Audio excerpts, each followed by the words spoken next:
battling to the end. I'm going to sally forth here and try to make a more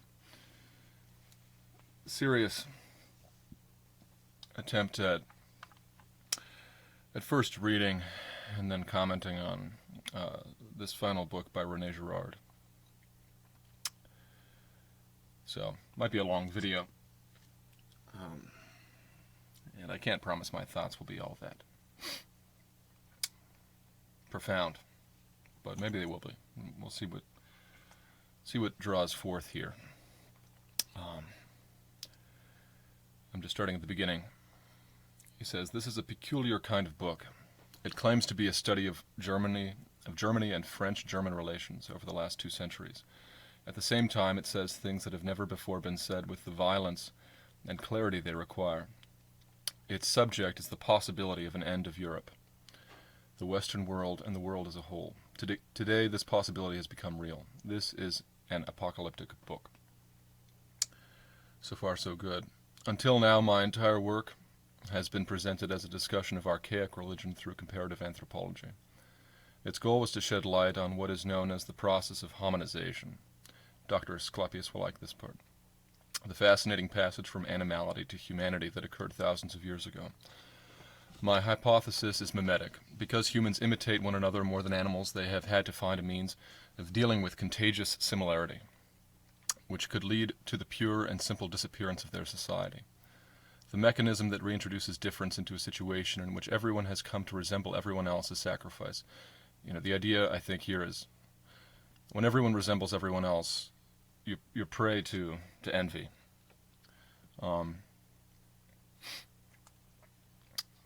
And moreover, a kind of a kind of globo-homo effect, a homogenization.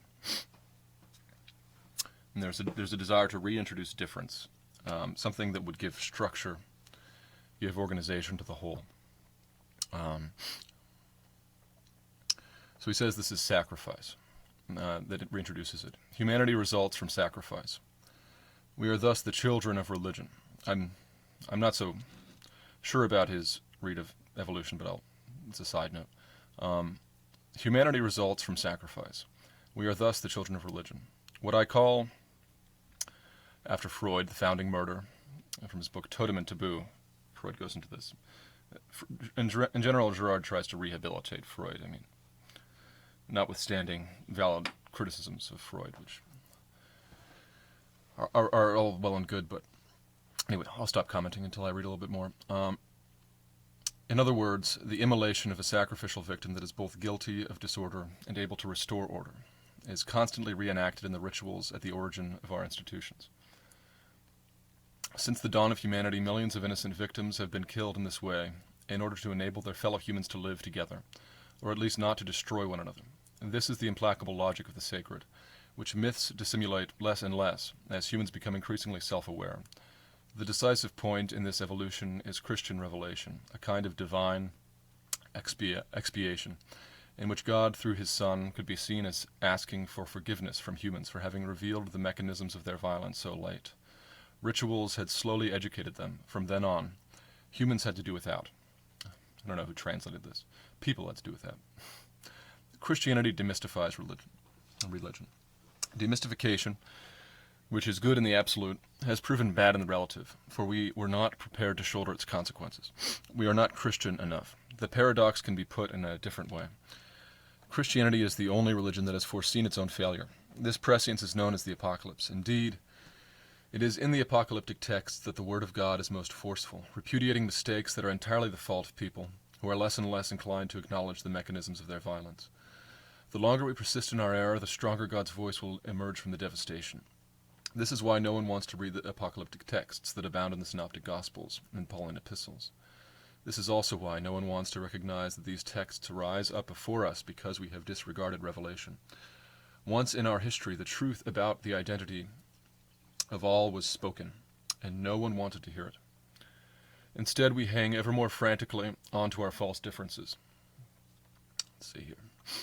2 world wars, the invention of the atomic bomb, several genocides, and an imminent ecological disaster have not sufficed to convince humanity, and Christians above all, that the apocalyptic texts might not be predictions, but certainly do concern the disaster that is underway. What needs to be done to get them a hearing? I have been accused of repeating myself too often, of turning my theory into a fetish, of using it to explain everything. Yet it is described mechanisms that recent discoveries in neuroscience confirm. Imitation is the initial and essential means of learning. It is not something acquired later on. We can escape mimetism only by understanding the laws that govern it. Only by understanding the dangers of imitation can we conceive of an authentic identification with the other. However, we are becoming aware of the primacy of moral relationship at the very time when the atomization of humanity is being realized, and when violence has increased in intensity and unpredictability. Today, violence has been unleashed across the whole world, creating what the apocalyptic texts predicted: confusion between disasters caused by nature and those caused by people, between the natural and the man-made. Global warming and rising waters are no longer metaphors today. Violence, which produced the sacred, no longer produces anything but itself. I am not the one repeating myself. Reality is beginning to resemble a truth that was not invented, since it was described 2,000 years ago. The fact that reality now confirms this truth is what our unhealthy obsession with contradiction and innovation neither can nor wants to understand. The paradox is that by always getting closer to alpha, we are always going towards omega. That by better understanding the origin, we can see every day a little better that the origin is coming closer. The fetters put in place by the founding murder, but unshackled by the passion, are now liberating planet-wide violence. And we cannot refasten the bindings because we now know that scapegoats are innocent. The passion unveiled the sacrificial origin of humanity once and for all. It dismantled the sacred and revealed its violence. I wonder if Paul Talk would find any of this Heideggerian. And, I'm all ears for any critiques of this, but I just like to read it through and say a word or two about violence. He continues, however, Christ also confirmed the divine that is within all religions. The incredible paradox, which no one can accept, is that the passion has freed violence at the same time as holiness. The sacred, which has been returning for 2,000 years, is thus not an archaic form of the sacred, but a sacred that has been satanized by the awareness we have of it, and that indicates, through its very excesses, the imminence of the second coming. Thus, what we are seeking to describe as occurring at the beginning applies increasingly to events in progress. This more and more is the law of relations among us, as violence grows in the world, this time at the risk of destroying it. Heraclitus wrote that polemos, war, is the father of all and king of all. So, in other words, this event that Girard theorizes about the founding murder, the slaying of Abel by Cain, you might say biblically, I think he links it to, which gave birth to the sacred. I remember going to college and reading these ancient Greek stories, and a question that would come up in class would be sacrifice. Why did they sacrifice, and why don't we? What was it? That impelled people to do it? And in the modern world, it's almost kind of just this strange anachronism, and it has a kind of poetic value. It occurs in these narratives, but really, this sacrifice that took place that no longer does. It's striking and demands an explanation. And so, the alpha and the omega forming the donut, and we the donut hole, returning to some kind of lack of differentiation, some kind of undifferentiated, homogenized whole, the globo-homo whole, right? Going toward this crisis point, needing some kind of sacrificial event, some kind of magnetic thing that could orient us and help us to cohere to one another, and as we fracture and become atomized in this technological world of ours. Anyway, the law of human relations was reformulated in an office of the Berlin Military Academy a few years after Napoleon's fall. This reformulation took the shape of the trend to extremes, the inability of politics to contain reciprocal, in other words, mimetic, increase of violence. Its author, Karl von Clausewitz, lived from 1780 to 1831, was working on a book that he left unfinished when he died. Was perhaps the greatest book ever written on war, a treatise that the English, Germans, French, Italians, Russians, and Chinese have read and reread from the end of the 19th century until the present day. Clausewitz's posthumous treatise on war claims to be a work on strategy. It discusses what was at the time the most recent example of the trend to extremes, which had occurred as always unbeknownst to those involved. The trend then destroyed Europe and now threatens the world. Clausewitz spoke to us about this, his specialty, as if it were not related to everything that is going on around us, when in fact it has huge implications far beyond his discourse. He formulated and helped to identify what might be called Prussianism in its most disturbing form, but without considering the consequences of the trend to extremes, which did not frighten him enough. Clausewitz's thought applies to French-German relations as a whole, from Prussia's defeat in 1806 to France's collapse in 1940. His book was written for the period when European wars escalated mimetically until they resulted in disaster. It would thus be perfectly hypocritical to see On War as only a technical book. What happens when we reach the extremes that Clausewitz glimpses before hiding them behind strategic considerations? He does not tell us. This is the question we have to ask today. Let us dare to say that we, the French and Germans, are responsible for the devastation that is underway, because our extremes have become the whole world. We set the spark to the tinder. If we had been told 30 years ago that Islamism would replace the Cold War, we would have laughed. If we had said 30 years ago that military and environmental events were foretold in the Gospel, or that the apocalypse began at Verdun, shout out to Paul's father-in-law, people would have taken us for Jehovah's Witnesses. Yet war has been the only engine of technological progress. Its disappearance as an institution, which goes hand in hand with conscription and total mobilization, has drenched the world in blood and fire. By continuing to not want to see, we are encouraging the escalation toward the worst. Clausewitz had a stunning intuition about history's suddenly accelerated course, but he immediately disguised it, and tried to give his book the tone of a technical scholarly treatise. We therefore have to complete Clausewitz by taking up the route he interrupted, and following it right to the end. For this we have gone to the texts that no one seems to read, that of Clausewitz's first, and then the apocalyptic texts. Through the former, the relevance of the latter becomes apparent with greater force. Seems to contradict himself. He's saying everyone's reading Clausewitz and then no one's reading Clausewitz. Anyway. We shall not turn the author of On War into a scapegoat, as did in their time Stalin and Little Heart. Little Heart, as opposed to Big Heart, one of his most famous commentators. We shall also not be content with the timidity with which Raymond Aron tried to rehabilitate him. The reason why the text is not yet fully understood is perhaps because it has been attacked and defended too often. It is as if we have not yet wanted to understand the central intuition that it seeks to hide. This constant denial is interesting. Clausewitz was possessed, like all great writers, of resentment. It was because he wanted to be more rational than the strategist who preceded him that he suddenly put his finger on an aspect of reality that is absolutely irrational. Then he retreated it and tried to shut his eyes. Completing the interpretation of On War is to say that its meaning is religious and that only a religious interpretation has a chance of reaching what is essential to it, in it. Clausewitz conceives relations among men as mimetic, in spite of the fact that his philosophical approach was that of Enlightenment rationalism. He provided all the means for showing that the world is tending more and more to extremes, and yet his imagination always thwarted and limited his intuitions. Clausewitz and his commentators were hampered by their rationalism.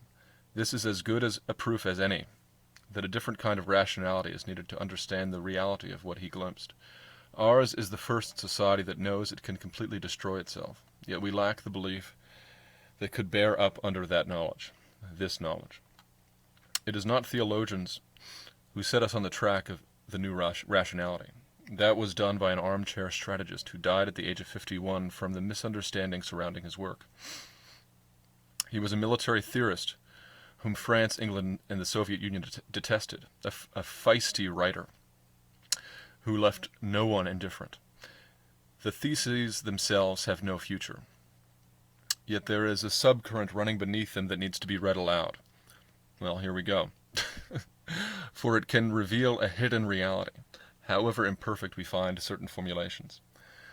He reads some German. Durch dies Wirkung wieder das Streben nach, whatever, Außersten. By this reciprocal action, the movement towards the outside shadows. The movement toward the outside shadows makes me think of a creepy video game or something.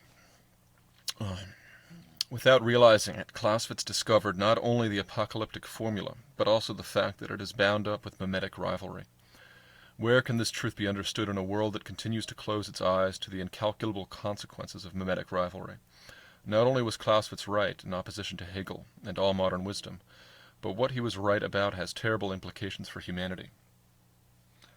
Just as a sidebar, Girard's really into the Oedipus story. That's sort of how he gets connected with Freud. He has a kind of a differing interpretation of the Oedipus story, though. It's countering Freud, sort of an anti-Freud in a way, really. That Oedipus was really innocent, had not had sex with his mother and father, but it was those details were added later, in order to make him a scapegoat. It's just interesting to note that in a lot of these stories, there's a plague. There's some kind of contagion. That takes on a physical form, a physical plague. That's sort of a manifestation of the societal plague, the undifferentiated state of society, which has an uncanny resemblance to the current situation with the King Kong flu. Anyway, he goes on. Not only was Clausewitz right, blah blah blah. This warmonger alone saw certain things. To turn him into a devil would be to slumber on a volcano. So I'm curious what Girard means here, or what Girard's whole attitude to war is. You know, Paul talk has made me do a kind of double take, thinking about my attitudes towards war, and I'm trying to figure out, in part here, to what extent Girard's ideas and what Paul has said disagree or agree. He's paying he's giving props to this guy, saying that we have to respect him. This warmonger alone saw certain things. To turn him into a devil would be to slumber on a volcano. So there are certain insights about the world that can only be gained if you have a warlike spirit. Like Holderlin, the poet, I think that Christ alone allows us to face this reality without sinking into madness. The apocalypse does not announce the end of the world. It creates hope. If we suddenly see reality, we do not experience the absolute despair of an unthinking modernity, but rediscover a world where things have meaning. It's an intriguing sentence. Hope is possible only if we dare to think about the danger at hand. But this requires opposing both nihilists, for whom everything is only language, and realists who reject the idea that intelligence can attain to truth, heads of state, bankers, and soldiers who claim to be saving us, when in fact they are plunging us deeper into devastation each day. By accepting crucifixion, Christ brought to light what had been hidden since the foundation of the world. In other words, the foundation itself, the unanimous murder that appeared in broad daylight for the first time on the cross. In order to function, archaic religions need to hide their founding murder, which was being repeated continually in ritual sacrifices, thereby protecting human societies from their own violence. By revealing the founding murder, Christianity destroyed the ignorance and superstition that are indispensable to such religions. It thus made possible an advance in knowledge that was until then unimaginable. Freed of sacrificial constraints, the human mind invented science, technology, and all the best and worst of culture. Kultur. Our civilization is the most creative and powerful ever known, but also the most fragile and threatened, because it no longer has the safety rails of archaic religion. Without sacrifice in the broad sense, it could destroy itself if it does not take care, which clearly it is not doing. Was Paul a megalomaniac when he said in the first epistle to the Corinthians that none of the rulers of this age understood this, for if they had, they would not have crucified the Lord of glory? I do not think so.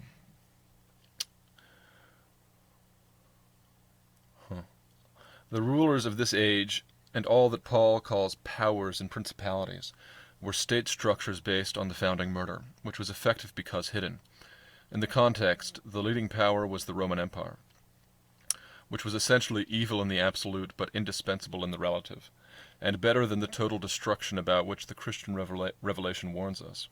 Once again, this does not mean that Christian revelation is bad. It is wholly good, but we are unable to come to terms with it. A scapegoat remains effective as long as we believe in its guilt.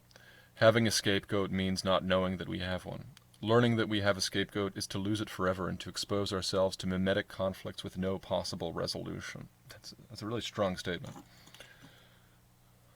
Mimetic conflicts that have no possible resolution. This is the implacable law of the escalation to extremes.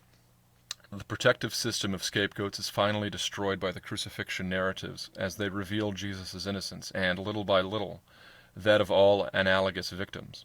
The process of education away from violent sacrifice is thus underway, but it is going very slowly, making advances that are almost always unconscious. It is only today that it has had increasingly remarkable results in terms of our comfort, but has also proved ever more dangerous for the future of life on earth. I wonder what exactly he's referring to there, our comfort. To make the revelation wholly good and not threatening at all, humans have only to adopt the behavior recommended by Christ, abstain completely from retaliation, and renounce the escalation to extremes. Indeed, if the escalation to extremes continues a little longer, it will lead straight to the extinction of all life on the planet. This is the possibility that Raymond Aron glimpsed when reading Clausewitz. He then wrote an impressive work to expel apocalyptic logic from his mind and persuade himself at all cost that the worst could be avoided, that deterrence would always triumph. This budding religious clairvoyance is infinitely superior to what most people are capable of, but insufficient. We have to take this interpretation, the interpretation of the text further. The interpretation has to be finished. Since the beginning of the novelistic conversion in Deceit, Desire, and the Novel, all of my books have been more or less explicit apologies for Christianity. I would like this one to be even more explicit. What we are saying will become more understandable with time because unquestionably we are accelerating swiftly towards the destruction of the world. Christianity is a founding murder in reverse, which illuminates what has to remain hidden to produce ritual, sacrificial religions. Paul compared it to food for adults in contrast with food for children, which is what archaic religions were. Nietzsche himself sometimes had intuitions of this kind regarding the Greeks' infantile character.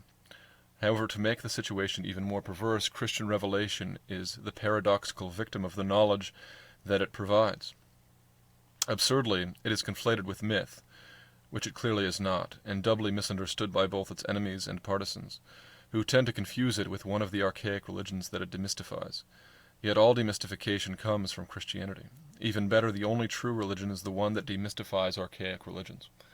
Christ came to take the victim's place. He placed himself at the heart of the system to reveal its hidden workings. The second Adam, to use St. Paul's expression, revealed to us how the first came to be. The Passion teaches us that humanity results from sacrifice, is born with religion.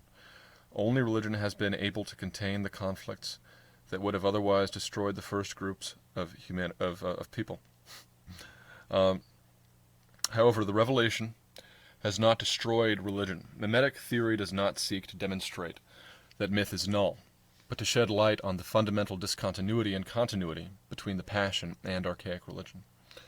Christ's divinity, which precedes the crucifixion, introduces a radical rupture with the archaic, but Christ's resurrection is in complete continuity with all forms of religion that preceded it.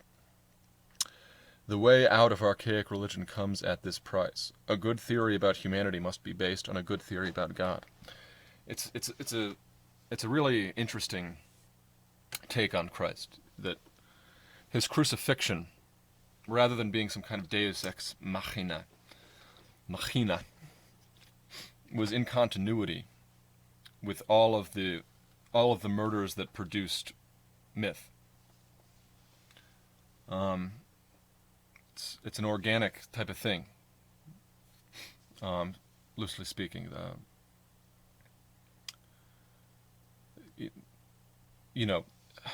Emphasizing Christ's humanity, his humanity in it. It's just an interesting point. Indeed, what do people enthralled to the sacrificial mechanism confusedly think, if not that he who organized the thing, namely the lynchings of the victim, is living? For after having set all against all, he reconciles everyone. He is resuscitated because they are not dead. People in the process of being educated, who are not yet fully human, can become so only by measuring themselves against the divine. And there comes a time when God can reveal himself fully to them. It is understandable that Christ frightened the apostles. However, he is also the only model, the one that places man at just the right distance from the divine. Christ came to reveal that his kingdom was not of this world, but that people, once they have understood the mechanisms of their own violence, can have an accurate intuition of what is beyond it. We can all participate in the divinity of Christ so long as we renounce our own violence. However, we now know, in part thanks to Clausewitz, that we will not renounce it. We will not renounce it. The paradox is thus that we are starting to grasp the gospel message at the very moment when the escalation to extremes is becoming the unique law of history. Christian revelation has confirmed all religions in its relation to the divine. That is rejected by the modern world. It confirms what religions have glimpsed. In a way, it is because Christ accepted the mold of false resurrections that he is truly risen. The beneficiaries of archaic resurrections that re-established peace and order were in a real relation to the divine. There was something Christian in all myths. However, by revealing the victim's innocence, the passion makes positive what was still negative in myths.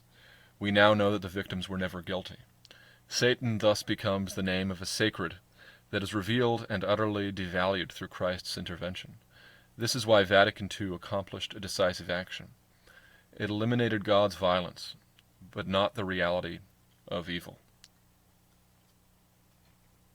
It eliminated. I wonder what articles of Vatican II is specifically referring to. All of this could be,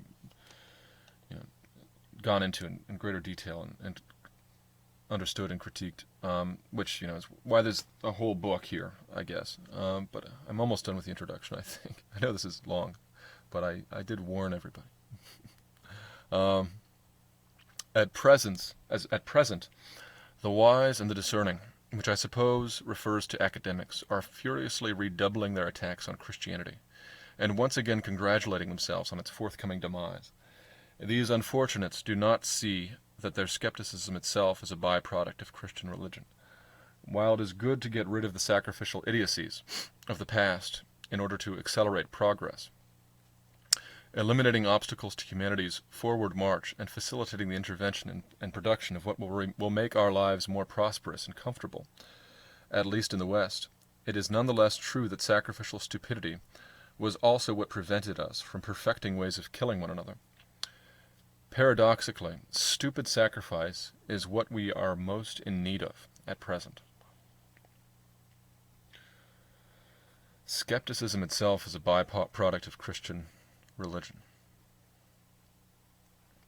And so, all of the wishy-washy global elites, I guess you could say, all the atheistic globalists who want to unite all mankind under a single banner, their skepticism is itself a product of Christianity and is leading to further escalation. Things are escalating. You can't have stupid sacrifice anymore. The old sacrifice, the old war, the old type of warfare, the good old-fashioned hammer and claw, spatula, whatever. The kind of violence that would lead to peace. The only Christians who still talk about the apocalypse are fundamentalists, but they have a completely mythological conception of it. They think that the violence of the end of time will come from God himself. They cannot do without a cruel God. Strangely, they do not see that the violence we ourselves are in the process of amassing, and that is looming over our own heads, is entirely sufficient to trigger the worst. They have no sense of humor, he says. Girard writes. Something to meditate on. This book is based on a long discussion with Benoit Chantre, and has been entirely reworked and rewritten by him. We established the definitive version, blah, blah, blah. We follow Clausewitz's text very closely, blah, blah, blah. I think that's about the most. Let me just skip to the end paragraph here. In our discussions, we constantly point out that relationship resides at the heart of reciprocity, and that reconciliation reveals that the negative meaning that war gives to relationship. These are the signs of the times. That the future can be deciphered from the present. The prophet, like the strategist, has a responsibility to know how to read clues to the future. However, violence is a terrible adversary, especially since it always wins. Desiring war, which Clausewitz says, is the typical attitude of the defender against those who desire peace. It goes into. I remember vaguely him going into that distinction. Let me just repeat that. Desiring war, which Clausewitz said, is the typical attitude of the defender against those who desire peace. So, what in their terrorist training camps, the ISIS soldiers desiring war because they're defending, and we Christian soldiers desiring peace, who have gone on the offensive, and the Iraq War. I don't know. I don't want to get too much into the weeds, especially since I'm speaking of things I don't know very well. But what does he say? Desiring war, which is typical of the defender against those who desire peace. In other words, desiring lies and domination can thus become a spiritual attitude. Desiring lies and domination can thus become a spiritual attitude. Does not Christ himself invite us to be more cunning than the serpent?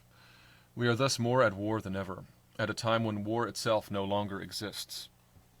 We have to fight a violence that can no longer be controlled or mastered. Yet what if triumph were not the most important thing? What if the battle were worth more than the victory? The primacy of victory is the triumph of the weak. The primacy of battle, by contrast, is the prelude to the only conversion that matters. This is the heroic attitude that we have sought to redefine. It alone can link violence and reconciliation, or more precisely make tangible both the possibility of the end of the world and reconciliation among all members of humanity. We cannot escape this ambivalence. More than ever, I am convinced that history has meaning, and that its meaning is terrifying. But where danger threatens, that which saves from it also grows. What's that a quote from? Please don't tell me that's Heidegger. Let me just Google that real quick. What is it again? And then I'll make some comments. Can't be Heidegger. But as violence threatens,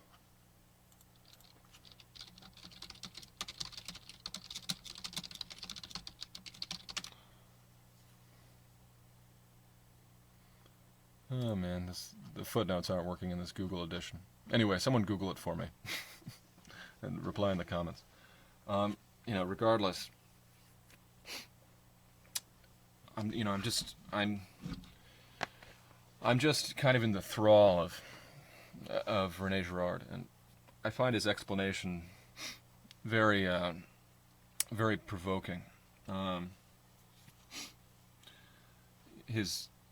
picture he attempts to paint of the situation is that war as an institution has basically ceased to exist, or has, not that war doesn't exist, because obviously there's war, but it's become so, we've mastered war so much, technologically speaking, that effectively it ceases to exist in any sense that would have been understood by people several hundred years ago. So, you fight battles here and there. You might, it's the battles that are fought are kind of contingent upon having a technological upper hand, basically. I mean, I guess guerrilla warfare went on in the past, say in the Revolutionary War, but I mean, it's nothing in comparison to what kind of takes place now. And in a way, the war is kind of takes place to keep the situation in a sort of stasis, because if every country attained to the military mastery that the United States has with its aircraft carriers, then we'd all just be pointing these bazookas at each other. You can't fight in a situation like that.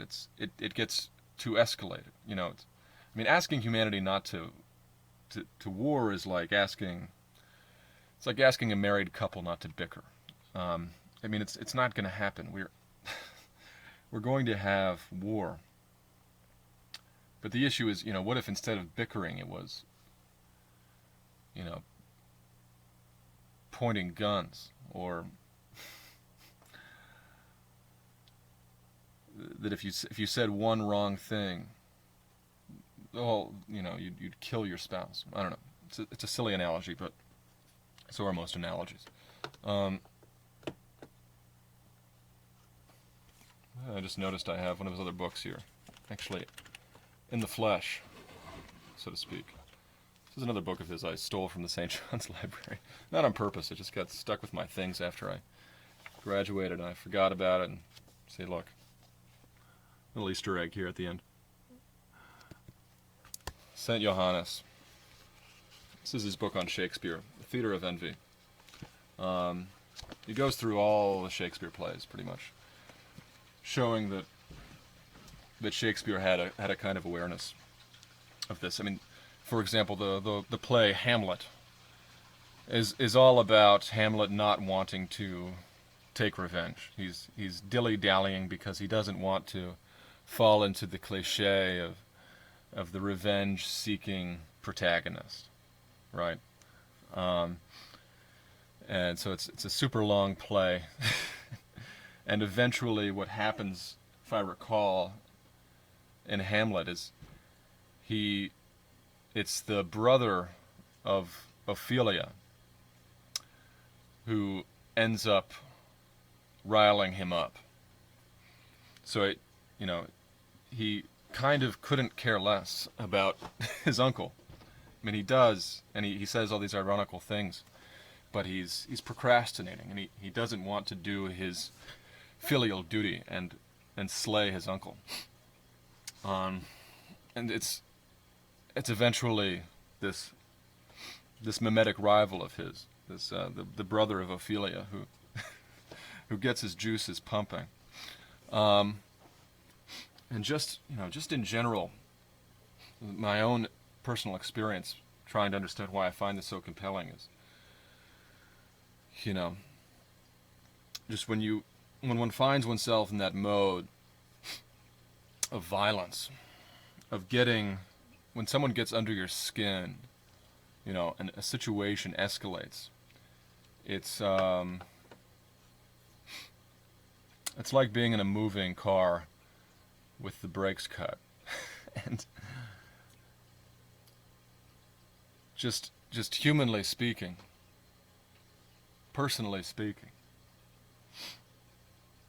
there's a rawness there, an irrationality there, a human passion at play which can't be fully tamed. And so his final line, he's convinced that history has meaning and that its meaning is terrifying.